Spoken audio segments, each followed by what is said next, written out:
श्री गणेशाय नमः। एक बार देवता कई विपदाओं में घिरे थे, तब वह मदद मांगने भगवान शिव के पास आए।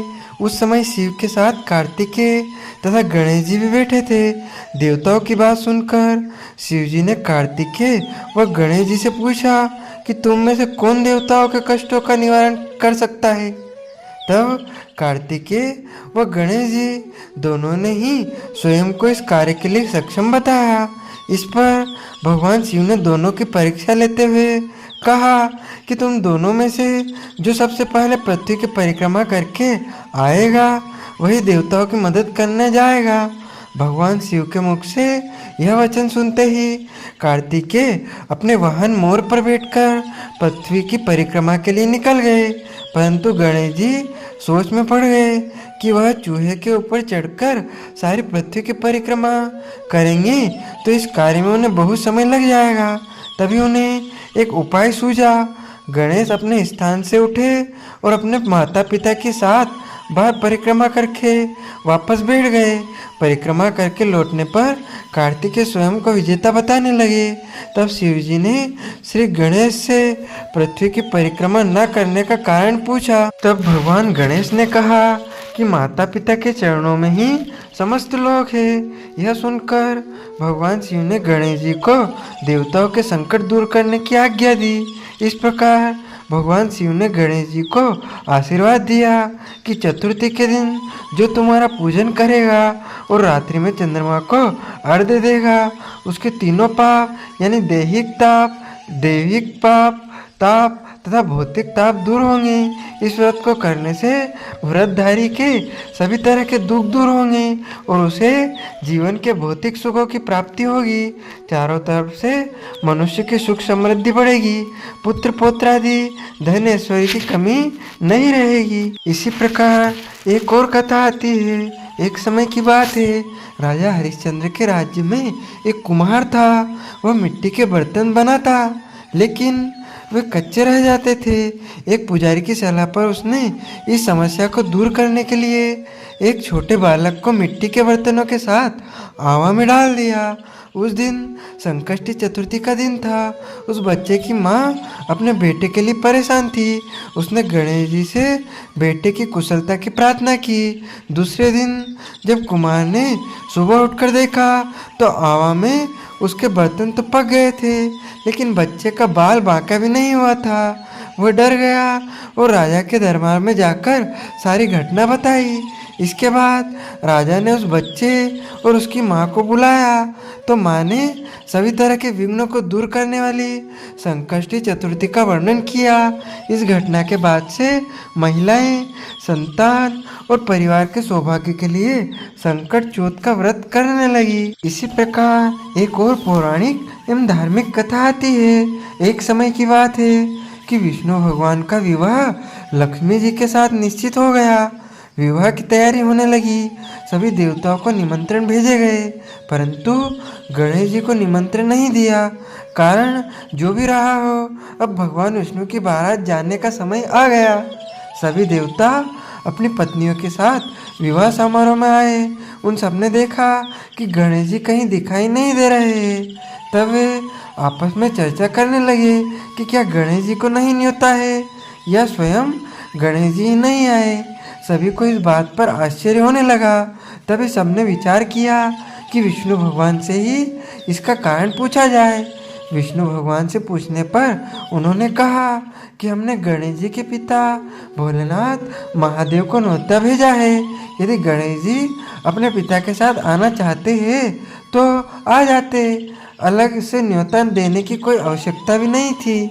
दूसरी बात यह है कि उनको 1.25 मन मूंगा, 1.25 मन चावल, 1.25 मन घी और 1.25 मन लड्डू का भोजन दिन भर में चाहिए।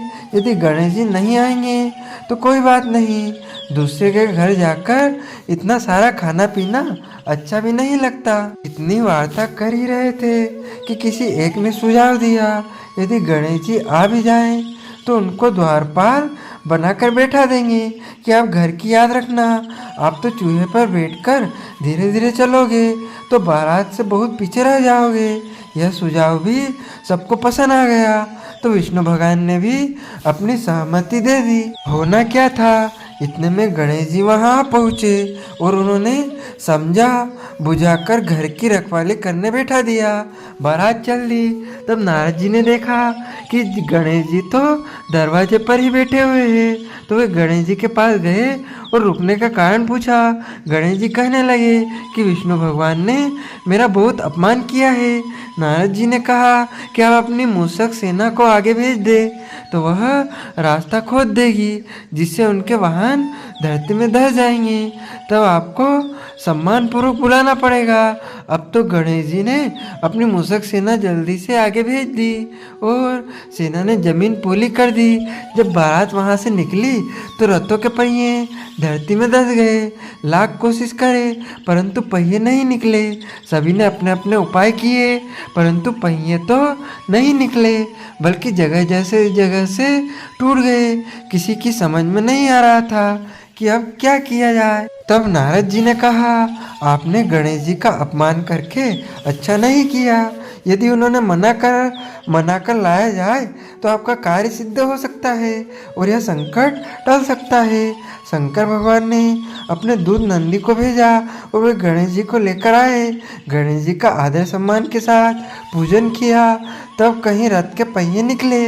अब रथ के पहिए निकल तो गए परंतु वे टूट फूट गए, तो उन्होंने सुधारे कौन। पास के खेत में एक खाती काम कर रहा था, उसे बुलाया गया। खाती अपने कार्य करने के पहले श्री गणेशाय नमः कहकर गणेश जी की वंदना मन ही मन करने लगा। देखते ही देखते खाती ने सभी पहियों को ठीक कर दिया। तब खाती कहने लगा कि ये देवताओं, आपने सर्वप्रथम गणेश जी को नहीं मनाया होगा और ना ही उनकी पूजन की होगी, इसलिए तो आपके साथ यह संकट आया है। हम तो मूर्ख अज्ञानी हैं, फिर भी पहले गणेश जी को पूजते हैं, उनका ध्यान करते हैं। आप लोग तो देवतागण हैं, फिर भी आप गणेश जी को कैसे भूल गए। अब आप लोग भगवान श्री गणेश जी की जय बोलकर जाएं तो आपके सब काम बन जाएंगे और कोई संकट भी नहीं आएगा। ऐसे कहते हुए बारात वहाँ से चल दी और विष्णु भगवान का लक्ष्मी जी के साथ विवाह संपन्न करा के सभी सकुशल घर लौट आए। हे गणेश जी महाराज, आपने विष्णु को जैसो कारज सारियो ऐसो कारज सबको सिद्ध कर जो। बोलो गजानन भगवान की जय। इसी प्रकार एक और गणेश संकटी चतुर्थी की पौराणिक कथा आती है। श्री गणेश चतुर्थी व्रत की पौराणिक कथा के अनुसार एक बार भगवान शिव तथा माता पार्वती नर्मदा किनारे बैठे थे। वहाँ माता पार्वती ने भगवान शिव से समय व्यतीत करने के लिए चौपड़ खेलने को कहा। शिव चौपड़ खेलने के लिए तैयार हो गए, परंतु इस खेल में हार जीत का फैसला कौन करेगा, यह प्रश्न उनके समक्ष उठा। तो भगवान शिव ने कुछ तिनके एकत्रित कर उसका एक पुतला बनाकर उसकी प्राण प्रतिष्ठा कर दी और पुतले से कहा, बेटा हम चौपड़ खेलना चाहते हैं, परंतु हमारी हार जीत का फैसला करने वाला कोई नहीं है, इसलिए तुम बताना कि हम दोनों में से कौन हारा और कौन जीता। उसके बाद भगवान शिव व माता पार्वती का चौपड़ खेल शुरू हो गया। यह खेल 3 बार खेला गया और संयोग से तीनों बार माता पार्वती जीत गई। खेल समाप्त होने के बाद बालक से हार जीत का फैसला करने के लिए कहा गया, तो उस बालक ने महादेव को विजय बताया। यह सुनकर माता पार्वती क्रोधित हो गई और क्रोध में उन्होंने बालक को लंगड़ा होने, कीचड़ में पड़े रहने का श्राप दे दिया। बालक ने माता पार्वती से माफ़ी मांगी और कहा कि मुझसे अज्ञानतावश से ऐसा हुआ है, मैंने किसी द्वेष भाव से ऐसा नहीं किया। बालक द्वारा क्षमा मांगने पर माता ने कहा, यह गणेश पूजन के लिए नाग कन्या आएंगी, उनके कहे अनुसार तुम गणेश व्रत करो, ऐसा करने से तुम मुझे प्राप्त करोगे। यह कहकर माता पार्वती शिव के साथ कैलाश पर्वत पर चली गई। 1 वर्ष के बाद उस स्थान पर नाग कन्या आई। तब नाग कन्याओं से श्री गणेश के व्रत की विधि मालूम करने पर उस बालक ने 21 दिन लगातार गणेश जी का व्रत किया। उसकी श्रद्धा से गणेश जी प्रसन्न हुए। उन्होंने बालक को मनवांछित फल मांगने के लिए कहा। उस पर उस बालक ने कहा, हे विनायक, मुझ में इतनी शक्ति दीजिए कि मैं अपने पैरों से चलकर अपने माता पिता के साथ कैलाश पर्वत पर पहुंच चुक सकूं और वे यह देख प्रसन्न हो। तब बालक को वरदान देकर श्री गणेश अंतर्ध्यान हो गए।